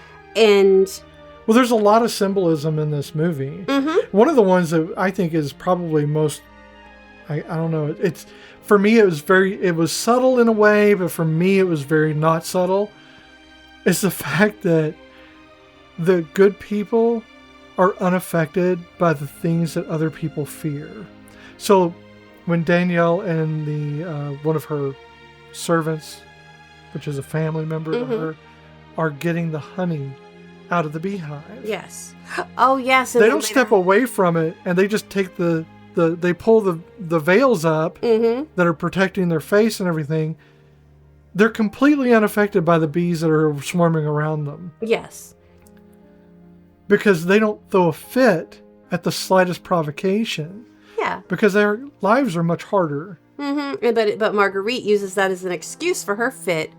I think it's because that comes afterwards. It's like calling back to that moment. There is a lot of secular. Yeah, this symbolism. It kind of runs throughout the entire thing. The waving at the end. Mm-hmm. Wait for it. It's a tradition. Oh yeah. And it doesn't just harbor good things. It harbors a farewell. Mm-hmm. But it also signals happiness in some instances. Mm-hmm. But it's still there. It's still something that you wait for, because that is how we communicate. That's how we do things in this family. And if you can't do that, even the servants do it because they are family. Yeah. That if not doing that signifies that you aren't part of this family.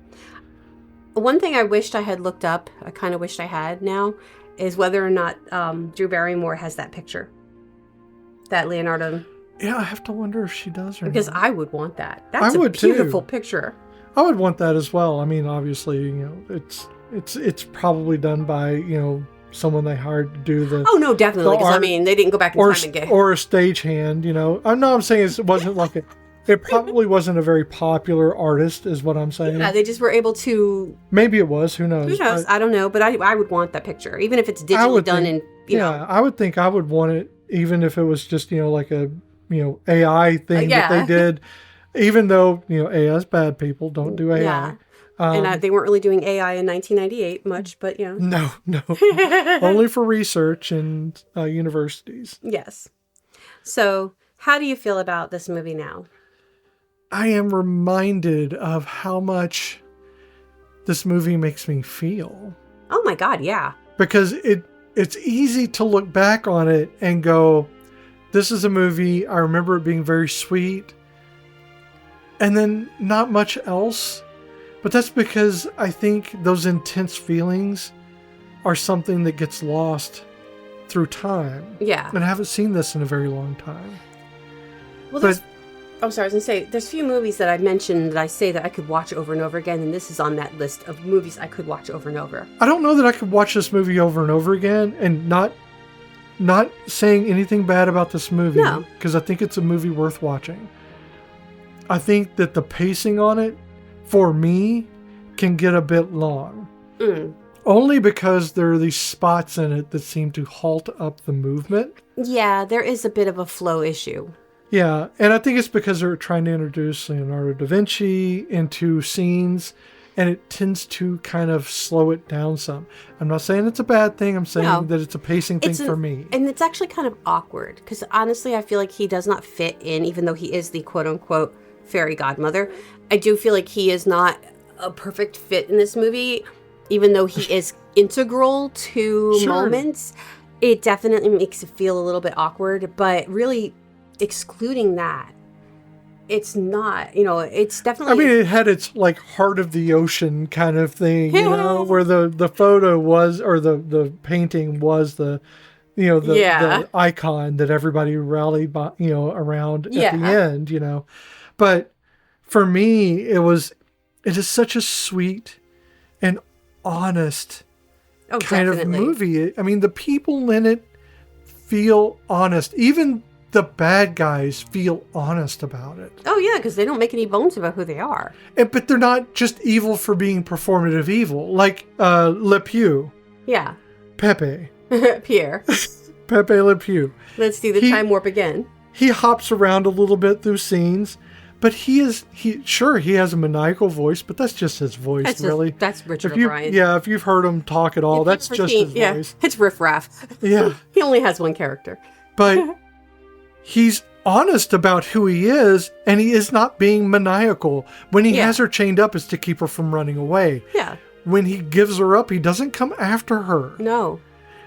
He has honor in his own... Well, these are honest... disgustingness. Honest humanity. Oh, yeah. These are not just caricatures of something. These are honest takes on an archetype. Mm-hmm. And I think that's an important thing, is the prince is not princely because he's a prince. Mm-hmm. He's princely because he's a real human being who has thoughts and feelings, and it's complex. I mean, and you can feel bad for Marguerite because she's only being manipulated by the Baroness and her upbringing with her. Sure. But also, girl, get a damn life. Oh, the Baroness. But she's perfectly willing to forward that abuse. And the Baroness says something that really irks me, too, in this movie. She says, reading is for people who lack imagination. Bullshit. No, it's so annoying. Reading is what people with imagination tend to do, because we can paint those pictures in our mind. Yeah, I think she wanted to sell the books. She wanted to sell the books. So, Bayish. Yeah, for me, this movie is just honest. It's got an honest core to it that makes you... It's fresh. It's calming. Right. It's comforting. It's definitely... It is. It's cozy. It's cozy. It's a cozy fucking film, and we weren't even picking it for that reason, but it's so cozy. That was last week's movie. We picked that for the cozy factor. But it's not even cozy for the sake of being cozy. It's cozy because the people are honest and their complexity is there, but it's not there for you to peruse like it's in a museum. Mm-hmm. It's there for you to feel as it comes along. Oh yeah. It hits you as it walks you through the complexity, and it doesn't linger on it. It's also a fantasy movie that does not have fantasy aspects. Fantasy movies tend to have magic. It tends to have fantastical creatures. Sure, but your mage is an artist. Exactly, and it is a fairy tale based on fairy tales, but it's also the fairy is literally just the wings that were sewn to her back. Exactly. Right. So you don't have the magical, fantastical aspect of fantasy, but you do have the fantasy of it because it is a fairy tale. What kind of has a feel of it is when, Leonardo DiCaprio's Leonardo DiCaprio, his film. So, like, it's so reminiscent of kind of the feel of the Romeo and Juliet, Leo DiCaprio. I see that because it's got that.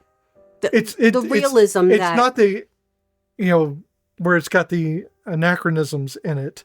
Yeah, because usually Romeo and Juliet takes place during that period, that Shakespearean thought. Right, but period. It is reminiscent of that feel of true character. Yes. The characters are true to themselves. We should do that one day. We should do the Leo Romeo. It's not my favorite version of Romeo and Juliet. No, it's not. Because I can literally. Although there are standouts in it. Oh my God, the Queen Mab speech. I will never not lose my shit. That is the best rendition. There have been only 2 renditions of the Queen Mab speech in my life that I have literally wanted to go, oh my God, afterwards. That one, and when my former director, well, it was a husband and wife director at the theater, the Globe Theater of the Great Southwest in Odessa, Texas, back in the early 2000s, when it was Anthony Riddle and his wife, Catherine Graybill, and Catherine got on that stage because we did not have anybody who could play the role, and they were rehearsing, and she did the Queen Mab speech. It left you breathless. And and the way it was done in that version of Romeo and Juliet, the same thing. That same... Yeah. Because the Queen Mab speech should start out light and funny, and then build because you're getting just this. Oh yeah, because the whole emotional turmoil is coming in, and then you got fear rolls in. It's like waves. It's like watching a tide come at you. That is one of those soliloquies I would love to give someday. It's like a tsunami where everybody's going, hey, I wonder why the stuff receded. Oh, this is kind of cool because we can go out here and look at the shit, it's coming. You don't realize you're about to get hit with this giant wave, and so you're just like, it's that emotional. It's roller coaster. We might need like a 2-parter though, because I love Shakespeare so much, and I have many thoughts. I'm okay with him. I think he's okay. I have many thoughts. He's probably written a few bangers. Though Romeo and Juliet is not my favorite. I've been in Romeo and Juliet a couple times. I have my favorite. I was in Caesar. I think my favorite Shakespeare. I love the comedies. I mean, there's so many good, there's lines that. So what's your favorite? I can't pick. I'm sitting here. What's your favorite one? I can tell you mine. Okay. I'll tell you my favorite Shakespearean play is Othello. It's my favorite. Okay. End all, be all, Othello. Because I'm a sucker for tragedy. I love to cry my fucking eyes out. I love Taming of the Shrew. Okay. Not because of the... Sexcapades? It is not a feminist tale, but it is a feminist tale. I mean, I feel like Catherine may mellow, but it depends on how it's performed, really. Sure. I don't know. There's... Okay. It's hard for me to think about. Pick. And we can talk about it. I love Winter's Tale. Sure. I love I'm blanking on the names of the comedies. That's my problem right now. I love them. There's a lot. There's a lot, and they tend to overlap. I'm a huge fan of the sonnets. I love the sonnets. Who isn't though? I mean, a lot of people. Oh love my the sonnets. God! Have you ever listened? Venus and Adonis. That's Have you ever listened to? There was a CD done many years ago of actors reciting the sonnets. Yeah. And Alan Rickman and Ralph Fiennes both say my two favorite. It's 129 and 130. They're my favorites. But it's Alan Rickman doing my. Well, Alan Rickman's your boy. Yeah, he's my man. He's my man. So yeah, needless to say, Shakespeare's my go-to. So how do you feel about this film? The film we're talking about right now, which is... I loved it. Yeah. I did not... I mean, yes, I fell asleep, but again, I did not... I've been up since 2, and it's not a normal thing for me anymore. I was having a lot of problems with sleeping, so this was new for me for a while, and I was pooped. We had a very busy morning. To be fair, you only really crashed out about the last 10 minutes of the film. Yeah. And maybe less than that. Yeah, I fought it. And then the next thing I know, I'm like drooling on your shoulder. It is a very cozy film. So you really did it. You really paid it homage by falling asleep to it. Because it is a very cozy film. It is. It's got its moments of peak. It's got its moments of laughter. But honestly, for the most part, it feels like you're wrapped in a blanket. It's one of those ones where it's like coming home. You're comfortable. Sure. You feel comfortable with it. And especially knowing the story and knowing, I've seen it before, seen it many, many, many times. For me, it's definitely that moment of it's a comfort thing. It's like being wrapped in a blanket. So yes, I loved it. There's not much I don't. Now, will this beautiful little gem pass the Castellini? Did you know that I try to not think about the Castellini test at all until we are in this moment? Because I like to try to figure it out as we're going. For a while there, I was pre-thinking it and writing it out. And I was like, I can't keep doing that because I wasn't doing it at first. And then like right before our name changed from Once More the Feelings to Cozy Quilt Cinema. Yes. I had done it a couple of times. And I'm like, I don't like this because I start overthinking it or underthinking it. And I think it's better to do it in the moment. So I have stopped doing that myself. I just think it's fun for me to try to figure it out. It is more fun. And that's what I was missing is the spontaneity of the answers and to see whether or not, instead of like me, trying to research everything ahead of time, I tend to do that. I know I'm bad about like trying to prep everything in my life way before. Yeah. But this should be spontaneous. So it must drive you insane when we're doing folkloric and it's one of mine that I'm leading and I still haven't done any of my research and we're like days out. It drives me crazy. I've researched luxury. the day after we talk about it. See, and I don't have the luxury to do that during the day all the time. If I have no... No, I know that. Yeah. I'm aware, but it drives me insane that you will like take maybe I'll get to it. day or two before we go through it. And I've not only written it, I've written a story about it, and I've practiced it. I produced a whole play about it. With the I found in his backyard. I've had my friends come over and we did a video on it, and it's on YouTube. No. Yeah. I don't have friends. So... Let's talk about the Castellini test. Yes. Well, not talk about the Castellini test. Let's talk about Ever After, the Cinderella story, or another Cinderella story. What's it actually called? A Cinderella story. Cinderella story. Yeah, I always forget that it has a colon. Colon. Ugh. Yeah, it's Ever After, How to Kill Your Mother. So I married an axe murderer. There you go. Yeah. Oh, that's a good film. We need to do that one. Can't talk about that right now. Nope. Castellini test. There have to be at least 2 named women characters with at least 5 lines of dialogue each. Okay. I don't think you're going to find any women in this film. Danielle. Oh, no, you found Baroness. one. There's another one. Rodmilla. Her name is Rodmilla. Yeah. Marguerite. Jacqueline. You found a 3rd and a 4th. I know. And I'm stopping there, even though there's probably more. Oh, we have the 2. The Queen. We have the 2 servants. Yes, which I know their names, but I didn't write them down. They do have names. I Yes. just don't remember them. Yep. So yeah, there are plenty that have 5 lines or more. Yes. Those characters must have a conversation, not necessarily with the other woman, either not about their partner or with their partner, future or current, and not about their relationship. Every conversation that Danielle has with everybody but Henry. Yeah, because she doesn't discuss her relationship with Henry, with anybody. No, because even when she starts to catch feelings, she does not talk, even with Gustav. She doesn't talk about it with him. No. She discusses plans. Yes.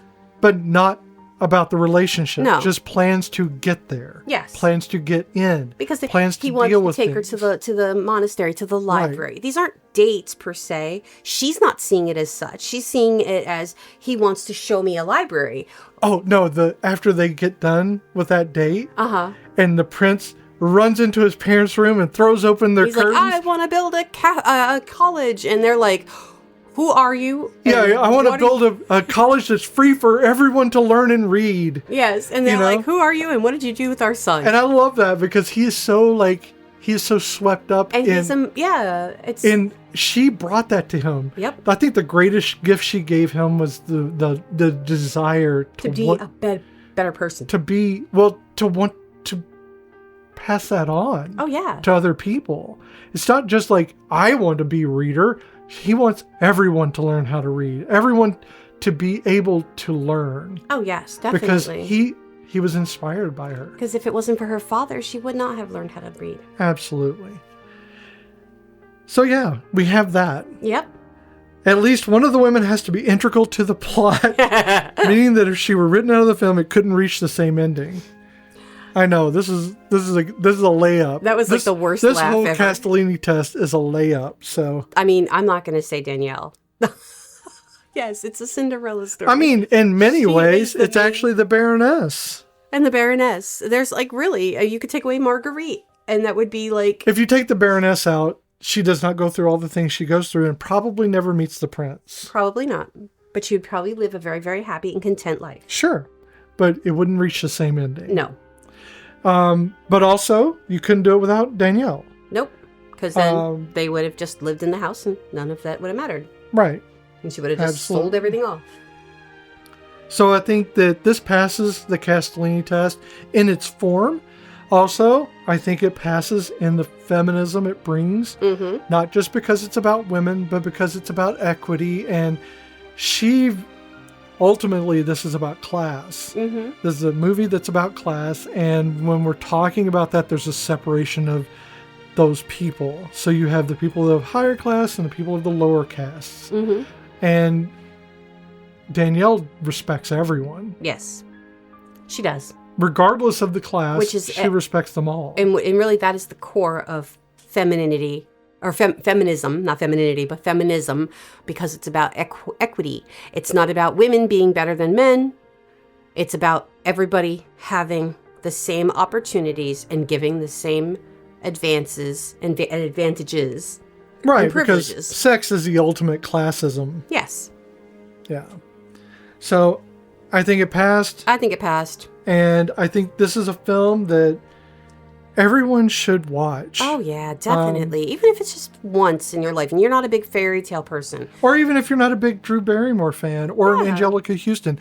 Which if you aren't, you got a problem. Doing? You got a serious issue that you need to get counseling for. No, I'm joking. No, so, it's just amazing. This is a film that seriously is something that I think children can watch and appreciate. Yes, there's nothing bad in this movie. Yeah, there isn't.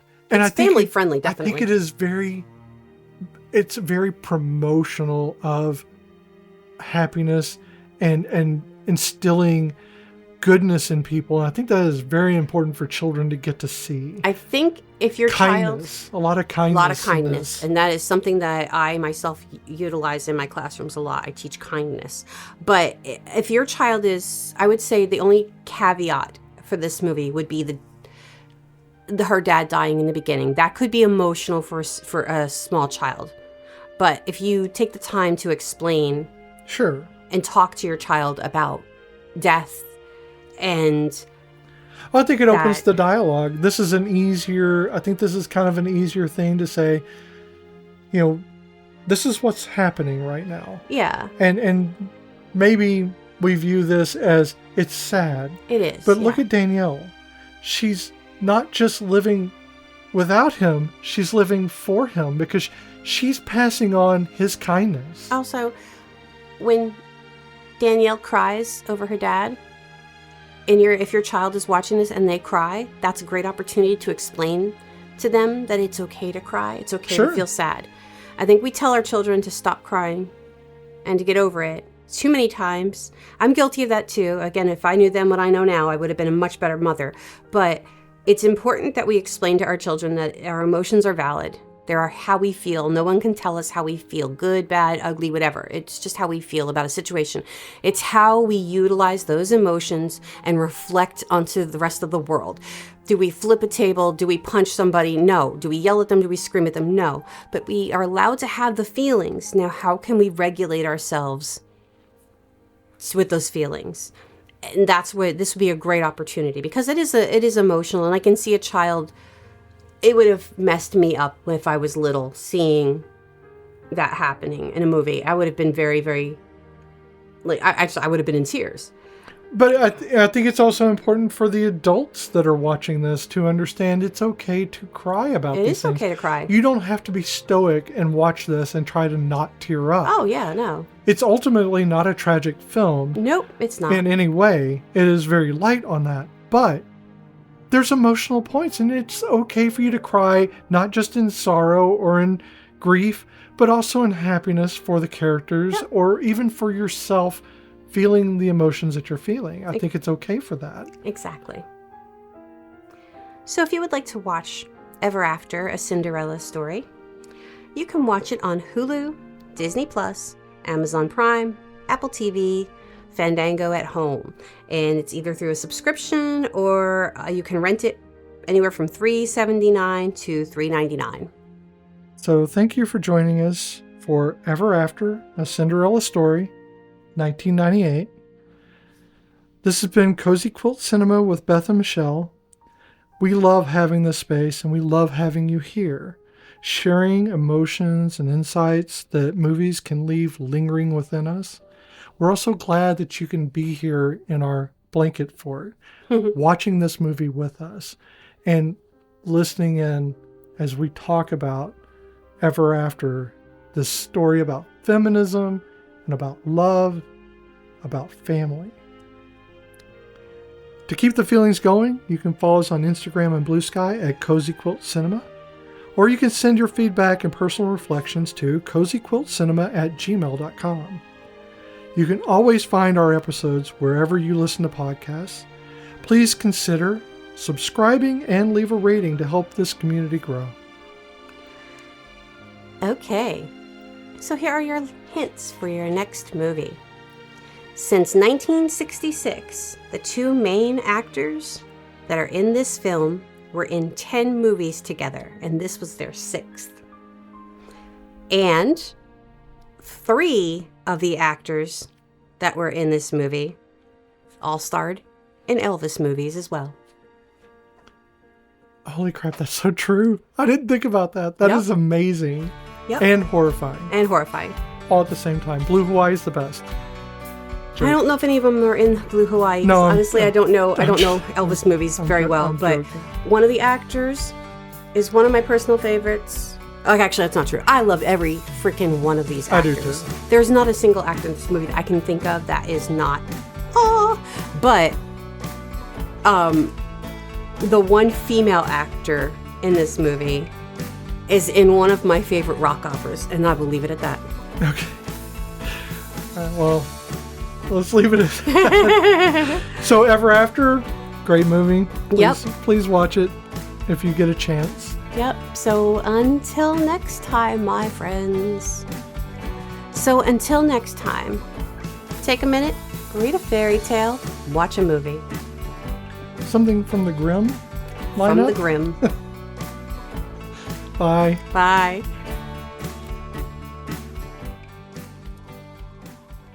What are you doing here? I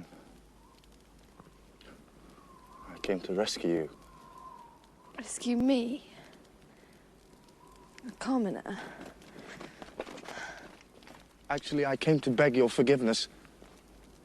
I offered you the world, and at the first test of honor, I betrayed your trust. Please, Danielle. Say it again. I'm sorry. No.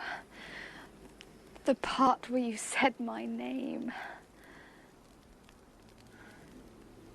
Danielle.